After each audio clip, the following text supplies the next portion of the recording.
사도들이 주께 이르되 우리의 믿음을 정대시켜 주옵소서 하니 기도하겠습니다. 하나님, 오늘 이 시간도 주님의 권능의 은혜의 손에 의탁합니다.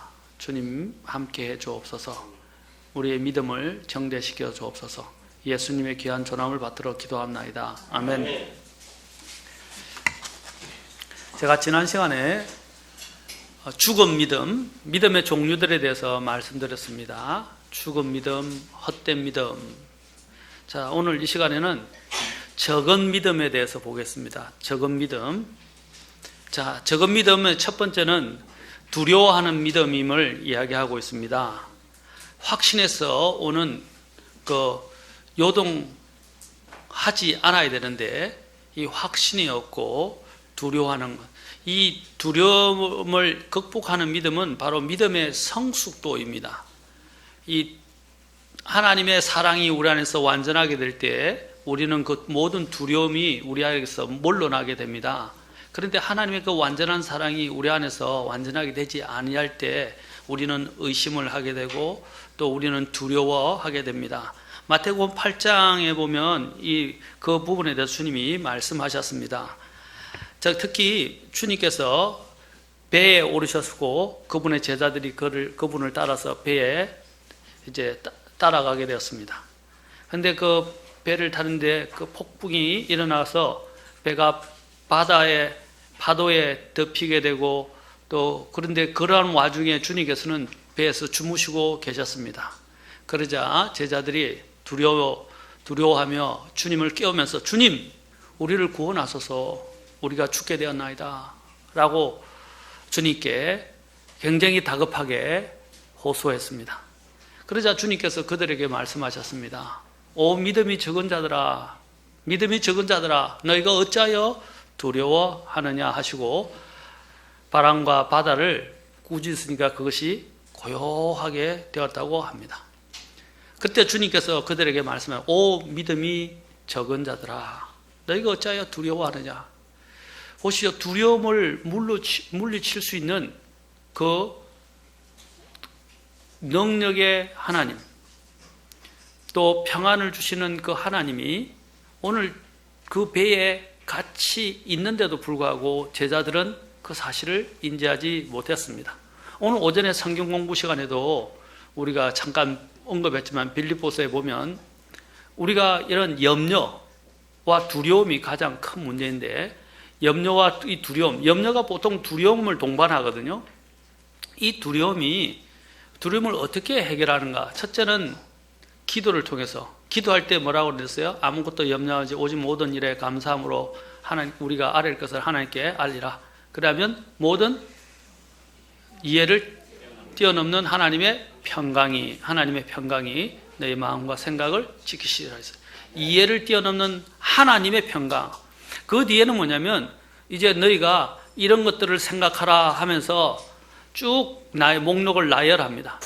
더 생각을 바꾸라는 것입니다. 부정적인 생각, 염려하는 것, 두려워하는 것, 그걸 바라보지 말고 주님께 더 적극적인 생각을 가지라는 것입니다. 그리고 너희가 듣고 본 바를 행하라 라고, 배운 바를 행하라 라고 이야기하면서, 그러면 또 어떻게 하면, 아까는 하나님의 평강이라고 했는데 4장 10절에서는 이제 하나님의 평강이에서 더 나아가서 평강에 하나님께서 너희와 함께 하시리라 라고 말합니다.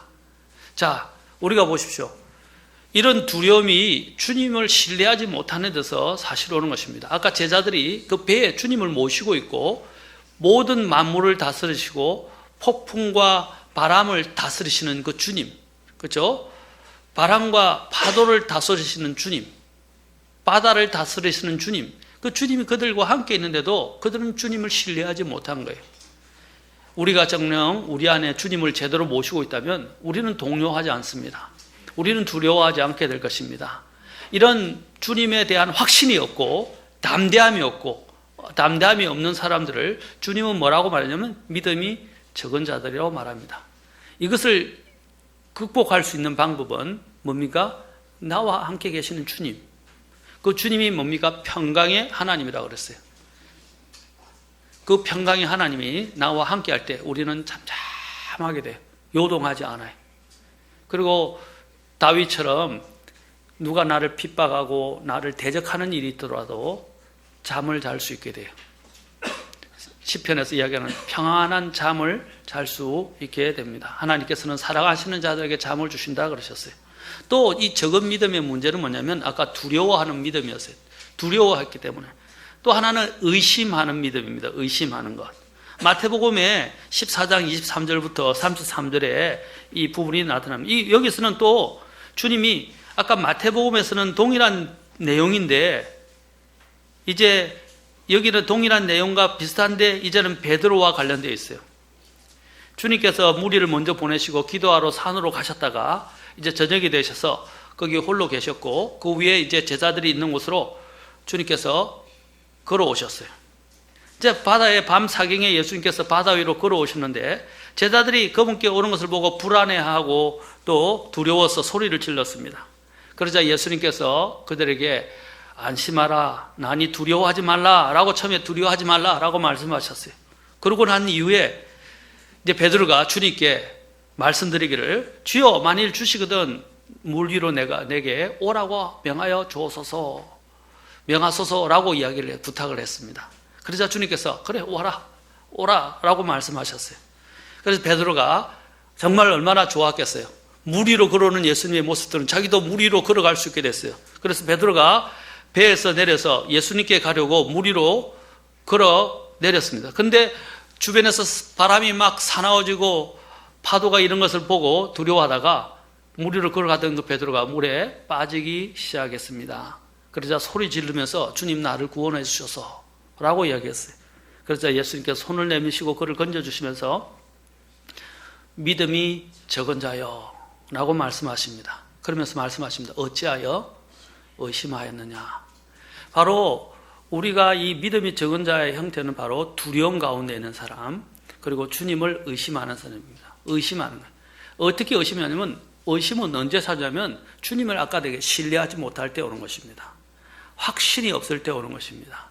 주님이 아까도 이야기했지만 이 모든 것에서 건질 수 있고 주님이 우리를 인도하실 수 있고 주님이 말씀하시면 이루어질 수 있습니다. 그는 분명히 극적인 기적을 체험했어요. 그러나 그의 시각이 주님께로부터 떨어져 나가서 다른 주변에 있는 환경을 바라보기 시작했을 때 절망 가운데 빠지게 되었어요. 우리의 주변에 있는 환경을 바라보지 마세요. 제가 전에도 말씀드렸지만 우리가 보는 모든 환경 이런 문제는 다 영적인 문제다. 사람을 보고 환경을 보면 우리는 실망할 수밖에 없고 또 마음에 여러 가지 아픔이나 고통이 올 수밖에 없어요. 우리는 사람에 의해서 좌지우지되는 사람들이 아닙니다. 우리는 사람을 두려워해서는 안 됩니다. 우리는 환경을 두려워해서는 안 됩니다. 그 사람과 환경을 주관하시고 다스리시고 또 주님이 원하시는 길들로 인도하시는 바로 그 주님을 우리는 바라보고 신뢰를 해야 합니다. 우리의 믿음의 눈을 주님께 들어요. 베드로가 주님을 계속 바라보고 믿음 가운데서 주님을 바라보고 걸어갔더라면 그는 주님이 계신 때까지 갔다가 주님과 함께 배에 다시 탔을 거예요. 그러나 그 시선을 놓치고 그가 주님보다는 주변에 있는 그 큰 환경을 보기 시작했을 때 그는 물에 빠지게 되었다는 것입니다. 그게 의심이라는 거예요. 마음속의 의심. 우리도 그래요. 정말 하나님이 그렇게 하실 수 있을까? 정말 하나님이 구해내실 수 있을까? 정말 이런 상황이 해결될 수 있을까? 하나님이 정말 나를 사랑하시는가? 하는 이런 의심들이 나타나요. 그럴 때 우리는 알아야 됩니다. 주님은 우리를 죽기까지 사랑하셨고 또 죽기까지 사랑하셔서 우리를 위해서 자신의 생명을 내어주셨고 우리 안에 와 계신다는 것입니다. 우리 안에 들어와 계시네. 전에도 이야기했지만 하나님은 단지 우리가 두려워해야 될 주 하나님입니다. 그러나 그분은 또한 우리의 아버지이십니다. 아버지. 이 아버지란 말, 어떤 아이가 상담을 하면서 자기에게는 아버지가 없어요 라고 하면서 굉장히 통탄했다고 합니다. 그러자 그가 하나님 아버지라는 것들을 알게 되고 하나님 아버지를 만나게 됐을 때 그의 마음은 얼마나 기뻐했는지 모릅니다. 여러분, 아버지가 없는 사람들 얼마나 우리가 불쌍해요. 그러나 하나님 아버지는 영혼의 아버지이십니다. 그 아버지가 내 안에 계시고 나를 돌보신다는 걸 알게 될 때 우리는 확신 가운데 있게 되고 더 이상 의심하지 않게 될 것입니다. 또 이 적은 믿음은 바로 이런 두려움과 의심에서 옵니다. 제자들은 위급한 상황에서 그들을 보정하고 책임을 지실 수 있는 그리스도의 권능을 믿는 확신이 부족했습니다. 그러나 믿음은 분명 적다고 할지라도 전능하신 분에 의해 인도함을 받게 된다면 그것은 효력 있게 될 수 있습니다. 믿음의 양은 적지만 그것은 크게 정대될 수 있습니다. 그러나 믿음의 질이 잘못된 종류의 것이라면 그것은 깨끗이 제거된 후에 올바른 경로로 인도함을 받아야 될 것입니다. 그 다음에 우리는 또 보게 되는 것이 약한 믿음, 성경에서 약한 믿음. 자, 약한 믿음. 로마서 14장 1절에서 10절에 이 약한 믿음에 대해서 말합니다. 우리는 이 믿음의 약한 자를 정죄하려고 해서는 안 됩니다. 믿음이 강한 자들이 믿음이 자신이 강해졌다고 해서 자신이 믿음이 약한 자를 보면서 업신여기고 그를 멸시하고 그를 조롱하는 것은 합당하지 않습니다. 심지어는 어떤 사람이 믿음이 강한 사람이 믿음이 적은 자를 보고 그를 심지어는 저주하기까지 하고 비교하면서 마치 잘못된 것처럼 생각하기 쉽습니다. 제가 늘 이렇게 성격적인 문제로 상담을 하게 될 때 특히 이 성격에 대한 문제를 참 잘 해놓은 통계적으로 해놓은 자료가 있는데 그 자료를 가지고 검사하는 방법이 MBTI라고 불려집니다. 그 MBTI를 보면 사람의 선천적인 기질을 어떤 기질을 타고났는지를 장단점을 쭉 잘 비교를 해주고 있어요. 대부분의 경우가 잘 맞습니다. 왜냐하면 오랜 기간 동안 사람의 특성을 가지고 연구를 해왔고 그 기질을 해왔기 때문에. 자, 그런데 어떤 사람들이 이렇게 생각했어요. 저 사람이 갖고 있는 성격과 내 성격이 다른데 이 사람이 반대로 나타날 수 있어요. 성격이. 그런데 성격이라기보다는 기질이 태어날 때부터 갖는 것을 기질이라고 합니다. 그 기질이 다를 수 있는데 저 사람의 기질은 좋아 보이고 나는 안 좋아 보인다. 그런데 또 반대편 사람은 내 거는 안 좋아 보이는데 저 사람 거는 좋아 보이고 또 저 사람 쪽에서는 내 거는 또 좋아 보이는데 저 사람 거는 안 좋아 보일 수도 있어요. 그것도 그 반대일 수도 있어요. 사람에게는 다 장점과 약점이 있어요. 우리는 아직 이 땅에 있는 동안 완전하지 못해요. 자, 그런데 어떤 사람들은 약점이 있는데 다른 사람이 볼 때도 자기가 하고 다르다면 그것을 굉장히 잘못된 것으로 생각하고 나쁜 것으로 생각을 합니다. 우리가 나쁜 것과 그것이 다른 것을 구분해야 돼요. 우리는 다르면 그것을 이상하게 보고 내가 생각에 받아들이지 않으면 다른 것을 이해하기보다는 그리고 이해를 통해서 도와주려고 하기보다는 정죄하려는 습관이 있어요. 그리고 잘못됐다고 규정을 하려고 하는 우리의 성향들이 있어요. 믿음도 마찬가지예요. 자, 우리가 대표적으로 보면 제자들이 마리아가 향유옥합을 깨뜨리고 오게 했을 때 어떻게 했어요? 그 향유옥합을 깨뜨리는 그 마리아를 제자들은 이해하지 못했어요. 어떤 제자는 더 나가서 그 돈을 가난한 자에게 나누어줬더라면 어떻게 됐을까라고 이야기합니다. 또 그 제자들은 어린아이들이 주님께 오는 것을 이해 못했어요. 다른 사람이 하는 행동을 그들은 이해하지 못했어요. 그들은 주님의 제자였고 더 사람들을 이해하고 받아들이고 주님께로 오도록 인도해야 될 사람이었는데 오히려 주님께로 오는 사람들을 가로막고 판단하고 정죄했어요. 우리도 마찬가지입니다. 믿음에는 사람들이 섬기는 방식과 또 나아오는 방식이 달라요. 또 반응하는 속도도 다르고 반응하는 또 방식도 다 달라요. 그건 다른 거지 못하는 게 아니에요. 잘못된 것은 성경이 말하는 명백한 그 법에 어긋날 때 그것이 죄이고 그것이 잘못이에요. 그렇잖아요? 그러나 우리는 잘못과 다른 점을 이해 못해서 인내하지 못하고 함부로 판단하고 정죄하려는 성향을 가지게 됩니다. 우리는 그것을 버려야 됩니다. 또 믿음의 부분도 아까도 얘기했죠. 속도도 달라요. 어떤 사람은 빨리 성숙하는 반면 어떤 사람들은 천천히 가는 사람도 있어요. 대기만성형도 있어요. 자, 대기만성형의 사람들은 또 속도는 느리지만 이런 게 있어요. 금방 뜨거워진 사람은 금방 식을 수 있어요. 그러나 천천히 쌓여진 사람들은 오히려 믿음이 소뚜껑처럼 금방 뜨거워졌다 식어지는 그런 형태로 나가지 않고 꾸준히 올라가. 그리고 내려가는 것도 내려가는 건 거의 잘 안 내려가요. 그런 사람이 있어요. 어떤 형태가 더 좋으냐? 그건 다 장단점이 있어요.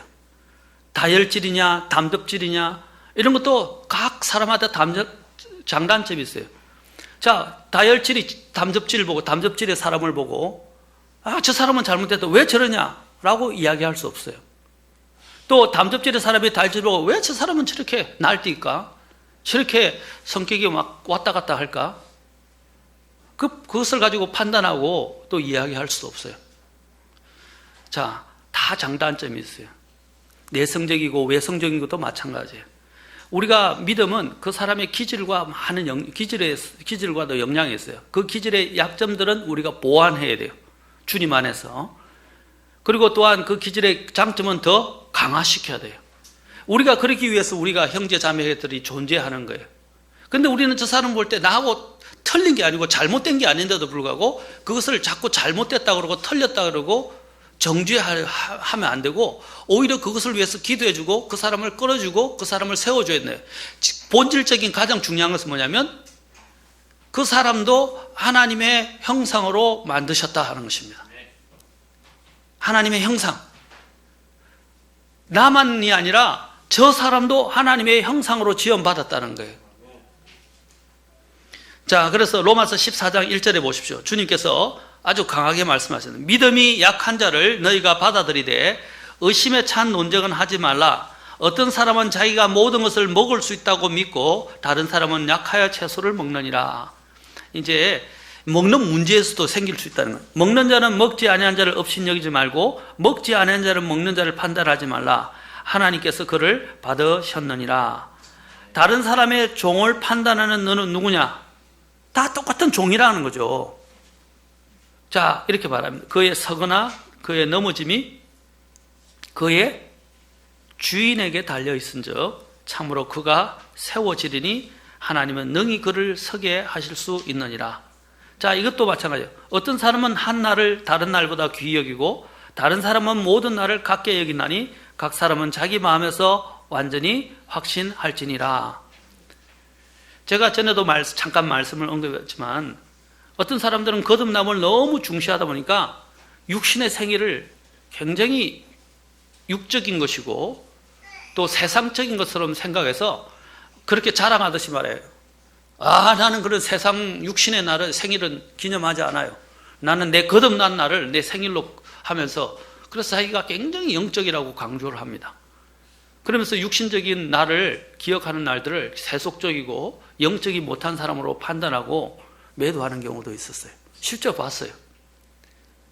여러분 아까도 얘기했죠. 어떤 날을 중요히 여기든 우리가 어떻게 하라고 그랬죠? 그걸 존중해야 돼요. 그러나 한 가지 더 필요한 게 있어요.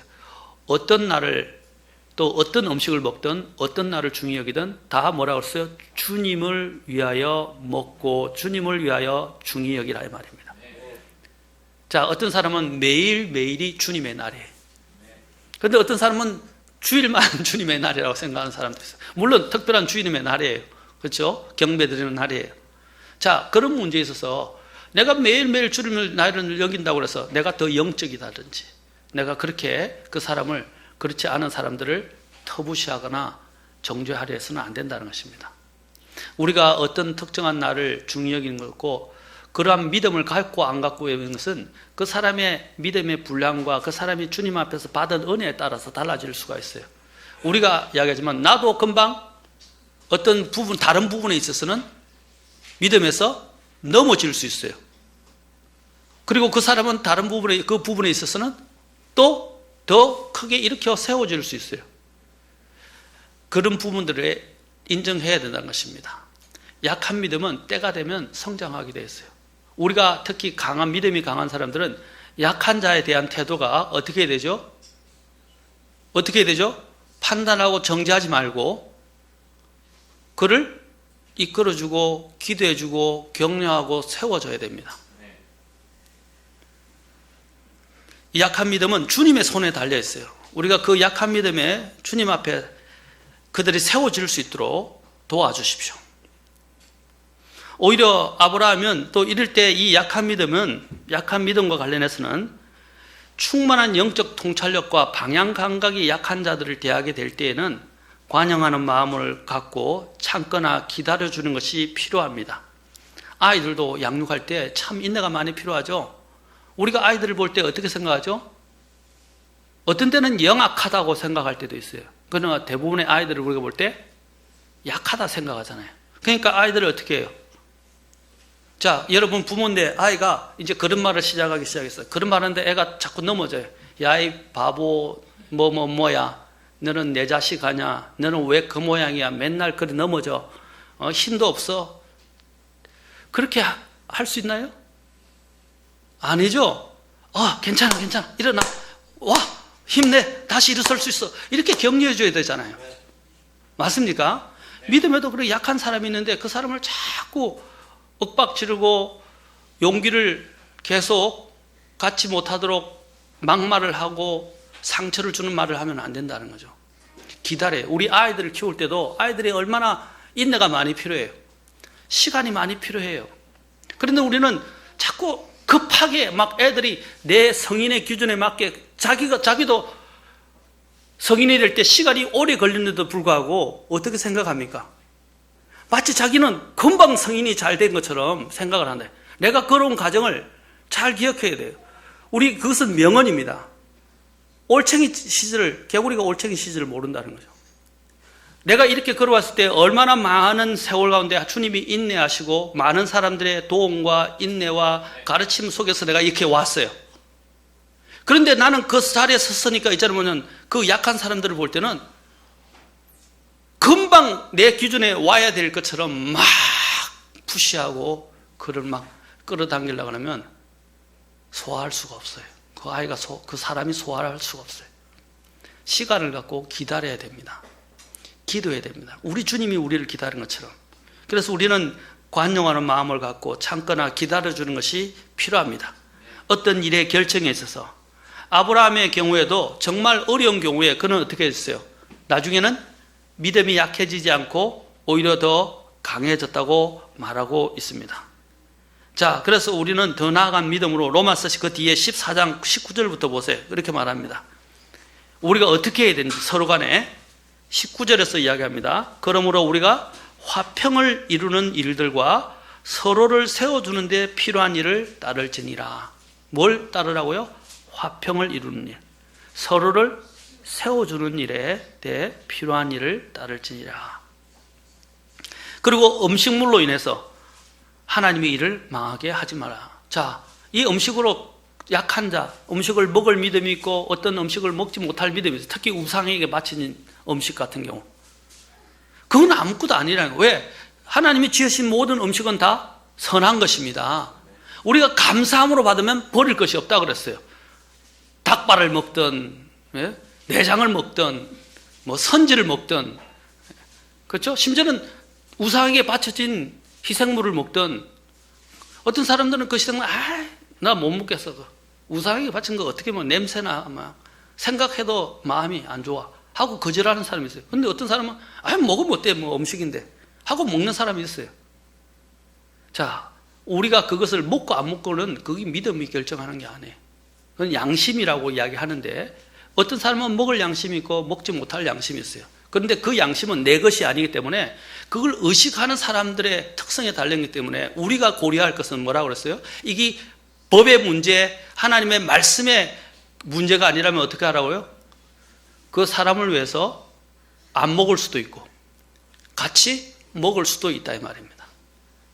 자, 무슨 말이냐? 화평을 이루는 일, 서로를 세워주는 데 필요한 일들을 하라 이 말이에요. 음식물로 하나님의 일을 망하게 하지 말라. 모든 것이 참으로 순수하되 실족하게 하며 먹는 그 사람에게는 그것이 실족하게 하며 먹는 그 사람에게는 그것이 악하다 그랬어요. 악. 자, 로마서 그래서 어떤 사람은 먹고 안 먹고, 자, 이런 문제가 계속 나오시. 21절. 고기도 먹지 아니하고 포도즙도 마시지 아니하며 내 형제를 걸려 넘어지게 하거나 실족하게 하거나 약하게 하는 그 어떤 것도 하지 아니하는 것이 선하니라. 내게 믿음이 있느냐? 내게 그것을 하나님 앞에서 너 자신을 위해 가지고 있으라. 자기가 허용하는 그것으로 인해 자기를 정죄하지 아니하는 자는 행복하다. 남을 정죄하는 게 아니라 그것으로 해서 나 자신을 정죄하지 않는 자는 복이 있다 그러는 겁니다. 자, 하나님의 명백한 법의 문제. 이 하나님이 명백하게 규정한 법이 있지만은 그것을 가지고 융통성 있게 해야 될 것도 있어요. 자, 이스라엘에 있어서 이스라엘의 가장 큰 문제가 뭐예요?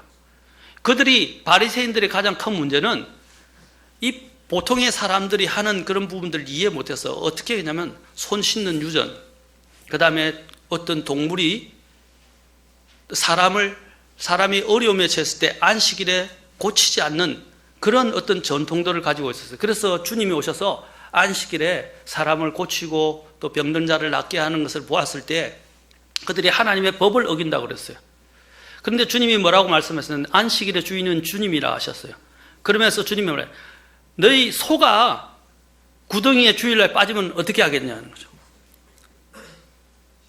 왜냐하면 안식일에 일하지 말라고 그랬기 때문에 그 건지는 일조차도 안 하려고 사람을 고치는데도 못하게 하면서 주님을 비방했어요. 그런데 주님이 뭘 말씀? 너희가 소나 낙이나 짐승이 구덩이에 빠졌는데 그 짐승을 어떻게 하겠냐는 거죠. 안식일을 할 때도 그 생명과 관련된 그 건지지 않겠냐는 거죠. 사람이 이렇게 영적인 구덩이에 빠져 있고 그가 허덕이고 있는데 그를 건지고 그를 고쳐주는 것은 당연하다는 것입니다. 그런데 바리새인들은 뭡니까? 자신이 세워놨던 그 기준, 영혼을 생각하지 않고 자신들이 세워놓은 그 기준 속에 틀에 갇혀서 사람을 고려하지 않았다는 거죠. 사람의 생명의 문제도 고려하지 않았다는 거예요. 죽든지 말든지. 이게 얼마나 무서운 일입니까? 여러분, 그들이 바리새인들이 갖고 있었던 믿음은 그들이 의롭다고 다른 사람보다 더 거룩하다고 생각하고 그들의 수준이 높다고 생각을 했어요. 그러나 그것으로 인해서 사람을 건져내지 못했다 말입니다. 원래 법의 목적이 뭐죠? 법의 목적은 모든 사람이 윤택하게 하는 거예요. 사람을 위해서 법이 만들어진 거예요. 기본권을 보장하기 위해서. 그런데 그 법이 너무 지나치게 칼날을 대기 시작하면 사람을 죽이는 것이 됩니다. 하나님의 법도 마찬가지예요. 바리새인들은 이걸 잘못 이해했어요.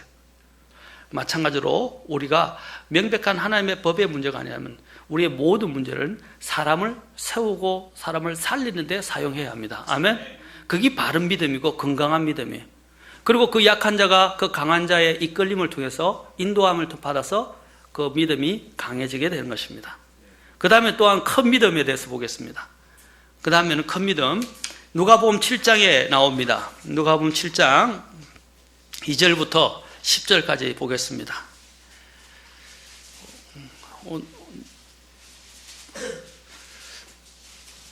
추우신가요?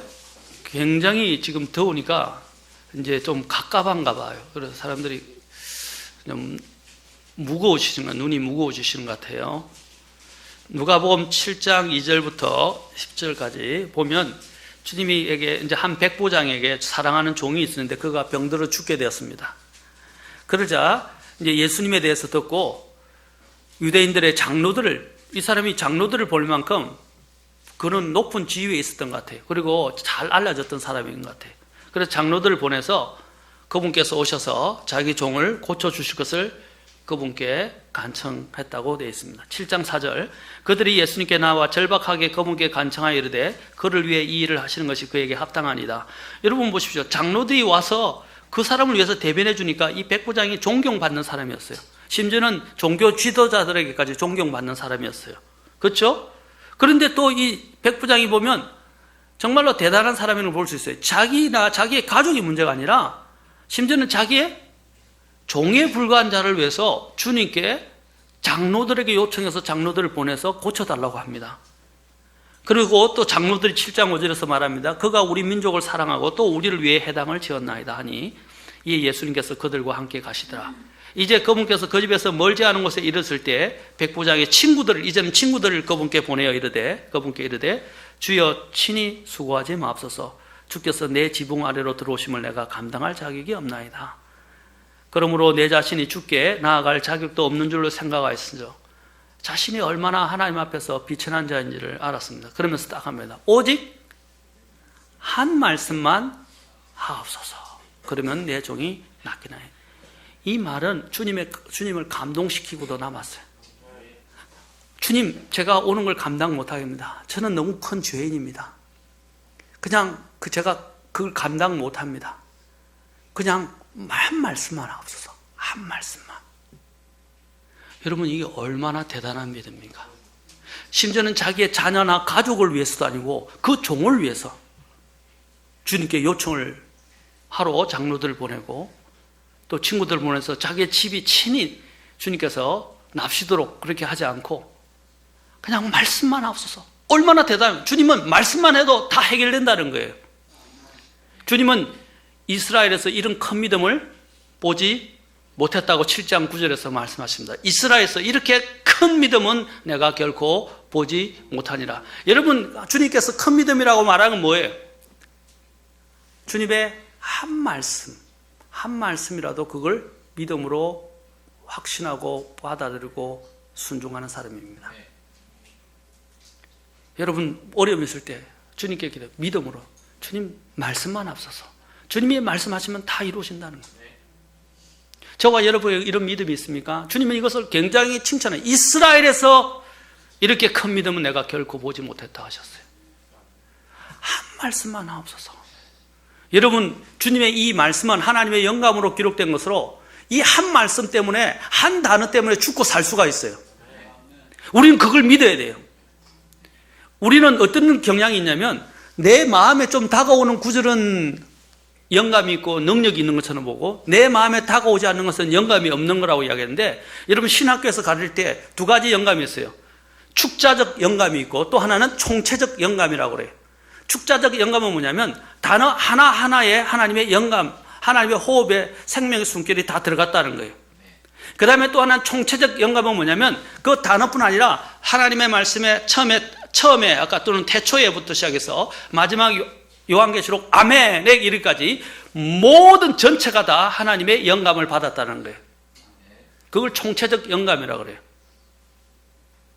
또는 완전한 영감이라고 부르기도 합니다. 자, 우리는 이 두 가지 믿음이 다 필요해요. 주님의 이 말씀 하나하나에 생명이 있어요. 아까도 얘기했지만 내게 다가오는 구절만 하나님이 영감을 주시고 생명이 있는 게 아니에요. 내게는 지금 다가오지 않지만 그 다른 말씀은 다른 사람에게 유효하게 역사하고 다른 사람을 변화시킬 수 있고 구원시킬 수 있고 변화시킬 수 있다는 거예요. 맞습니까? 오늘 나에게는 이것이 느껴지지 않지만 그 느껴지지 않는 그 말씀이 오늘 다른 사람에게는 또한 역사에서 그 사람의 인생을 바꿀 수 있다는 것입니다. 다시 말해서 어떤 사람은 그걸 레마라고 이야기하는데, 레마라는 것은 뭐 내가 느껴지고 체험했던 말씀이라고 하는데, 그렇게 적용하기보다는 어쨌든 간에 내게 느껴지는 것만 하나님의 말씀으로 받아들이면 안 되고, 우리가 말씀을 대할 때는 뭡니까? 내가 느껴지든 안 느껴지든 그것은 하나님의 말씀이에요. 그리고 우리는 그것을 귀히 여겨야 돼요. 그리고 그 말씀을 읽을 때 우리는 두려움 가운데서 그것을 믿음으로 받아들여야 돼요.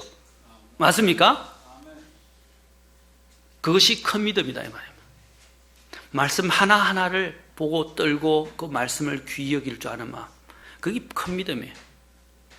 그래서 주님이 뭐라고 또 말씀하실 때 그것을 믿음으로 받아들이고 전적으로 순종하십시오. 주님은 이 이방인, 심지어는 유대인이 아닌 이스라엘 백성이 아닌 이 이방인 백부장에 주목할 만한 이 믿음을 칭찬하시면서 동시에 자신의 민족 가운데도 그러한 믿음을 가진 자, 심지어는 종교 지도자들이 있는데도 불구하고 그 종교 지도자들 중에서도 그런 믿음을 가진 자가 없었다는 것입니다. 이방인 백부장은 이스라엘 지도자에게도 결여되었던 그러한 그리스도의 권위와 권능을 들여다보고 믿는 영적인 통찰력과 믿음을 가지고 있었습니다. 저와 여러분, 하나님 한 말씀이라도 붙잡으십시오. 그것이 내 안에서 역사하기 시작하면 나를 변화시킬 뿐 아니라 이 세상을 바라보는 통찰을 완전히 바꿔버려요. 제가 처음에 주님을 만났을 때, 주님의 말씀을 알게 될 때 저는 굉장히 염세적이고 비관적인 사람이었어요. 그런데 하나님이 염세적이고 비관적인 사람의 시각을 바꿔버렸어요. 완전히 바뀌어졌어요. 이종훈 교수라고 제가 잠깐 이야기했는데, 이종훈 교수가, 그 사람은 불교교회에 들어가기도 하고 여러 가지 이런 물질 사관을 가졌던 사람이에요. 유물 사관을. 그리고 그 유물 사관과 불교 가운데서 교회를 무찌르려고, 교회를 파괴하고 하나님을 반대하고 어떻게 해서든지 조직화, 체계화시켜서 사람들을 세뇌시켜서 교회를 파괴하려고 전략을 짰던 전략가였어요. 핵심 전략가였어요. 그가 주도하고 전략을 짰던 것들이 법으로 통과되면서 기독교를 무력화시키려고 했던 거, 실제로 통과도 됐고. 그런데 그가 극적으로 하나님을 반대하다가 한번 하나님을 알아보자 하다가 성경을 보다가 주님을 만나게 되고, 죄인이란 단어를 듣고, 죄라와 죄인이란 단어를 듣고, 그가 한 번도 자신을 죄인이라고 생각을 해본 적이 없었는데, 사도 바울처럼 자기는 어렵다고 생각하고 그 일이 당연하다고 생각하고 기독교를 핍박하고 기독교를 죽이는 것이 당연하다고 생각했는데, 그 죄인이라는 단어가 막 자기에게 팍 다가오면서 혀가 굳어버렸대요. 그러면서 펑펑 회개하면서 울었대요. 내가 죄인이라는 사실을 깨닫고. 그 다음부터 주님의 빛을 보고 회심해서 변화됐어요. 그 다음부터는 어떻게 하냐, 자신이 지금까지 했던 것을 회개하고 잘못하면서 기독교를 반대하는 세력들이 어떻게 기독교를 죽이려 하는가를 지금 막 다니면서 전파하고 있어요. 한번 찾아보세요. 정말 우리 같은 믿음의 침례 성도는 아니지만 정말 대단한 사람이에요. 그가 뭡니까? 단어 하나, 죄인. 설교 어떻게 보다가 죄인이라는 단어 하나 때문에 그가 완전히 물어내서 내려오고 혀가 굳어버리고. 성경의 단어 하나는 살아있는 하나님의 말씀이에요. 그 한 단어 때문에 사람이 죽고 살 수가 있어요. 여러분이 그 하나님의 한 말씀에 대한 믿음만 있다면 그것이 바로 큰 믿음이다 주라고 이야기합니다. 오늘 보십시오. 믿음을 정죄시켜달라고 그랬어요. 여러분 큰 믿음을 갖기를 원하십니까? 이러한 믿음이 또 누구에게 있었냐면 누가복음 1장 38절에 마리아에게 있었다는 것을 보게 됩니다. 자, 마리아에게는 엄청난 일이 일어났어요. 천사가 나타나서 그에게 뭐라고 그랬어요? 내가 성령님으로 인해서 처녀로서 잉태하겠다 그랬어요. 남자를 알지 못하는 여자가 아이를 가지게 되면 어떻게 되죠? 율법에 따르면 돌에 맞아 죽어야 돼요. 요셉에게도 치명적이고 자기 가문에도 치명적이에요. 사람들은 이해할 수 없는 문제였어요. 그러나 하나님의 천사가 와서 그에게 그 소식을 알려줬을 때 그녀가 어떻게 받아들였죠? 그녀가 어떻게 이야기했죠? 누가복음 1장 38절에 보면 당신의 말씀대로 그 일이 내게 이루어지리다. 사람들이 자신을 어떻게 볼지, 또 이 일들이 얼마나 큰 난관에 부치게 될지, 요셉이 이 이야기를 들었을 때 그도 어려운 사람이어서 그냥 조용히 끝내고자 했어요. 그녀를 넘겨줘서 돌에 맞아 죽게 하지 않고 조용히 끝내고자까지 했었어요. 왜냐하면 이것이 굉장히 심각한 문제이기 때문에. 그런데 그녀는 하나님이 그러한 그녀를 택해서 이러한 놀라운 일을 주셨을 때 사람들이 어떻게 오해하고 반응할까에 대한 생각하지 않고 하나님의 말씀이 당신의 말씀대로 이 일이 내게 이루어지리이다 라고 고백을 했던 거예요. 마리아 믿음이 대단한 믿음이죠. 이거는 쉬운 믿음이 아니에요. 정말 큰 믿음이에요. 이것도. 우리는 하나님의 말씀 앞에 엎드리는 사람이 되어야 됩니다. 베드로도 부족한 점이 많았지만 하나님이 베드로를 사용하신 것이 바로 이런 점이 있었어요. 성급했어요. 베드로는 굉장히 성급한 사람이었어요. 그러나 베드로에게는 또 다른 면이 있어요. 베드로는 극적으로 주님을 만나고 주님의 신성을 경험하게 되었습니다. 물론 변화산상에서도 보았고 주님의 영광의 모습을 보기도 하고 주님이 수많은 기적들을 통해서 주님의 신성을 보았지만 그가 개인적으로 정말 전율을 일으킬처럼 주님 앞에서 그가 주님을 만나게 되는 때가 있었어요. 그때가 뭐냐면 바로 누가복음 5장에 있어요. 잠깐 가서 보겠습니다. 누가복음 5장에 보면 자, 이거는 같이 한번 읽도록 합시다. 누가복음 5장 1절부터 9절.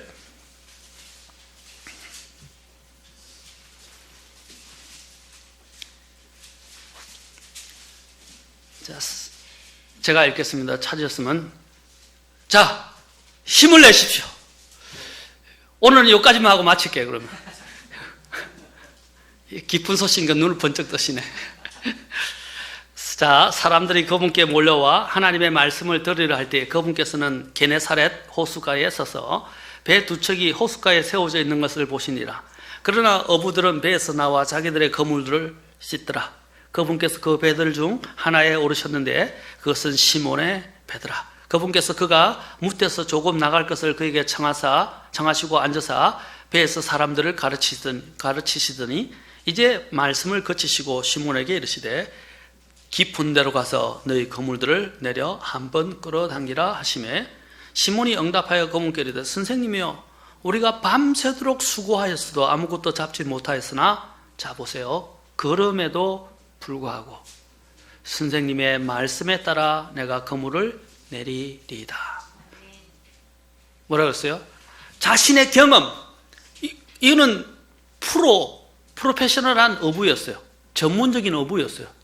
그는 물고기가 어떻게 하냐면 물길을 알고 있고 물고기 떼가 어떻게 가는지를 잘 알고 있었어요. 그런데 밤새도록 수고해도 잡지 못했어요. 그런데 그의 경험과는 반하게 주님이 깊은 데로 가서 물을 던지라고 했어요. 보통 그 얕은 데 많이 그물 던지는데 깊은 데로 가라. 근데 그가 어떻게 했어요? 이해가 안 갈 건데 도저히 자신의 경험으로는 맞지 않는데 그는 어떻게 했죠? 자신의 경험과 자신의 지금까지 연륜과 지식, 알고 있는 바를 다 내어던지고 주님이 말씀하신 대로 깊은 데로 가서 그물을 던졌어요. 그리고 그는 어떻게 보여요? 선생님의 말씀에 따라. 그래서 어떤 일이 일어났죠? 누가복음 5장 6절에 심히 많은 물고기가 잡혀 그들의 그물이 찢어지니라. 그러자 자기들도 감당 못했어요. 다른 배에 있던 동료들에게 손짓해서 7절에 보면 와서 자기들을 도우라고 그랬어요. 그 두 배 가득 채웠는데 두 배가 가라앉을 만큼 가득 차버렸어요. 자기 배뿐 아니라. 근데 그가 뭘 봤죠? 누가복음 5장 8절 보세요. 그가 본 것이 뭐예요? 예수님의 무릎 앞에 엎드렸다고 5장 8절에서 이야기합니다. 그러면서 고백합니다. 오 주여 내게서 떠나소서 나는 죄 많은 사람이니이다. 뭐냐면 그가 예수님의 신성을 보았던 것입니다. 예수님이 누구인가를 보았던 것이. 자, 여러분 주님의 말씀에 순종했을 때 어떻게 해요? 우리는 더 큰 믿음을 가지게 됩니다. 아멘. 특히 여기 있는 것처럼 선생님의 말씀에 따라, 주님의 말씀에 따라. 아까 그래서 주님 내게 말씀해 주었어도 봤잖아요. 사랑하는 성도 여러분, 이 말씀이 아무것도 아니라고 생각하면 우리가 아는 일반 책과 다를 바 없는 잉크와 종이에 불과하게 됩니다. 그러나 우리가 믿음을 가지고 하나님을 두려워 경외하고 믿음을 가지고 이 말씀을 하나하나 대하기 시작하면 이 말씀이 막 살아서 움직인단 말입니다. 어떤 아이들은 그림책을 보는데 애들은 어떤 책은 그냥 글자와 그림으로 보는 게 있어요. 그런데 저는 만화를 별로 안 좋아하는데 만화 좋아하는 사람들은 만화를 보면 환장하더라고요. 근데 그 만화를 보면 어떤 애는 이렇게 표현하더라고요. 내 친구 중에는. 그 만화가 막 살아서 막 움직인대요. 이렇게 막. 그리고 저는 만화를 보면요. 그림 하나하나 다 보고 글자 하나하나 다 보고 이래서 만화 한 권 보는데 시간이 몇 시간 걸려요. 그걸 독파하는데. 근데 내 친구는요. 한 번 보면 척 넘어가는데 몇 분도 안 돼서 한 권에 넘어가요. 저는 한 권 읽을 때 6권을 다 보더라고요. 그게 이해가 안 그래서. 근데 보니까 글자를 안 읽어도 그림만 보면 다 이해 들어온대요. 그 대화가. 그 내용이 다 들어온대요. 그래서 넘어가는 거예요. 그런데 한 가지 더 표현한 게 그 그림이 그냥 살아서 움직인대요. 글과 그림이. 그래서 자기가 막 현실처럼 막 느껴지기 시작한대. 그래서 저는 아무래도 감이 안 와요. 이해가 안 가요. 하나님의 말씀을 여러분들이 그렇게 받아들이면 역사합니다. 감격하게 되고 역사하게 됩니다. 여러분 지금은 여러분의 믿음이 약해서 그런 것들이 안 느껴지면 하나님의 말씀의 맛을 한번 보십시오. 주의 그 말씀이 내게 얼마나 단지요 꿀보다 더 단이다 라고 이야기했어요. 꿀보다 더 단맛을 한번 느껴보세요. 여러분, 제가 군대에서 군종을 하면서 칡을, 칡인데 진짜 칡, 참칡이 아니고 나무칡이 있어요. 나무칡이 뭐냐면 이 강대상 이상만큼 커요. 그걸 캐가지고 하는데 별로 맛이 없어요. 그런데 그 칡도 희한하게 떼서 제가 이제 칡즙을 만들어서 보초, 경비를 쓰고 있는 사람들을 쭉 새벽 1시에서 2시 되면 가서 줘요. 그걸 기다리고 있어요. 그런데 그걸 먹으면 그 칡을 그냥 먹는데 그냥 떼서 먹어요. 그리고 씹는데 처음에는 써요. 쓰거든요. 그런데 먹으면 먹을수록 그 칡이 달기 시작해요. 그래서 단맛을 알게 돼요. 그 다음부터는 칡을 끓이김 없이 먹게 되는 거예요. 계속. 그 칡을 먹으면 얼마나 맛있는지. 지금도 그 칡 맛이 그리워지는데, 입에서 뭐 처음에는 쓴 것 같은데 계속 단맛이 막 나는 거예요. 하나님의 말씀이 그래요. 먹을 때는 쓴 것처럼 보이지만 그것은 보약이에요. 먹으면 먹을수록 단맛이 느껴지고 그 꿀맛 같은 그 맛은 비교가 안 될 만큼 정말 꿀보다 더한 맛을 느끼게 될 것입니다. 여러분들이 이 말씀을 소중히 여기고 이 말씀에 여러분이 들어지기 시작하면 그 말씀이 아까 같이 그 만화가 막 살아서 움직이는 것처럼 느껴지듯이 여러분의 안에서 막 불릴 듯 하면서 역사한단 말입니다. 불릴 듯 하면서 여러분을 견고하게 붙들어줘요. 그런 경지에까지라고 내가 이야기하기는 어렵지만 그런 정도에까지 여러분들이 말씀에 대한 확신, 말씀에 대한 믿음, 또 말씀을 붙들고자 하는 그런 열망이 있기를 원합니다. 그 말씀 하나를 내가 붙들고 이 말씀 하나로 오늘 살겠다, 이 말씀 하나로 일주일을 살겠다, 이 말씀 하나로 내가 평생을 주님을 의지하며 살겠다는 그런 강한 열망을 갖게 될 때 하나님은 그 말씀을 들어서 여러분 속에서 역사해서 여러분을 변화시킬 수 있어요. 주님을 만난 사람은 안 되는 일이 없어요. 다 변화돼요. 제대로 말씀을 정말 간절하게 찾으면. 가장 문제는 뭐냐면 내가 간절함이 없고 말씀을 대하는 태도가 안 좋은데 어떻게 주님의 말씀이 역사할 수 있어요? 제가 아까 같이 그렇게 만화를 보면 만화가 재미가 없어요. 그래서 제가 만화 안 봐요. 재미가 없어요. 저는 그냥 애니메이션 아예 그려진 것이 더 나아요. 그냥 움직이면서 이렇게 애니메이션 움직인 거 있잖아요. 그렇죠? 그렇게 활동적으로 움직이는 애니메이션 할지 그냥 정적으로 되어 있는 거는 안 다가와요. 그런데 그들은 다가온다 이 말입니다. 우리도 마찬가지예요. 이게 그냥 글자와 종이가 아니라 그 글이 살아서 내한테 팍팍 떨어져요. 근데 제가 감사한 거는 하나님의 말씀을 볼 때는 그게 그렇게 다가와요. 희한하죠? 그 맛을 한번 보면 꿀 같아요.